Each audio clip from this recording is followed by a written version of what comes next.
Thank you, আমি অনেক খুশি। আচ্ছা, তুমি তো এখনো চাকরি পাওনি, তাহলে কিভাবে কিনলা? ম্যানেজ করেছি। ভালোবাসা মানুষের জন্য কিছু করার ইচ্ছা তো সবারই থাকে, তাই না?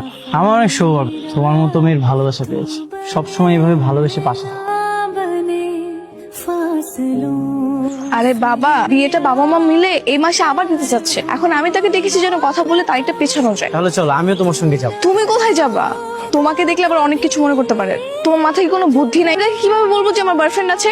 দেখো ফারিয়া, আমার কিন্তু এসব ভালো লাগতেছে না। বলতে চাও তুমি? তুমি তাকে রিজেক্ট করে দাও, তাকে তুমি বলো তোমার বয়ফ্রেন্ড আছে, তুমি এই বিয়ে করতে পারবে। এত বেশি বোঝো কেন তুমি? তুমি যদি আমার জায়গায় থাকতো তাহলে তুমি বুঝতে আমি কি ফেস করতেছি। তো আমি কি করব? তোমার আর কিচ্ছু করতে হবে না, আমি যাচ্ছি।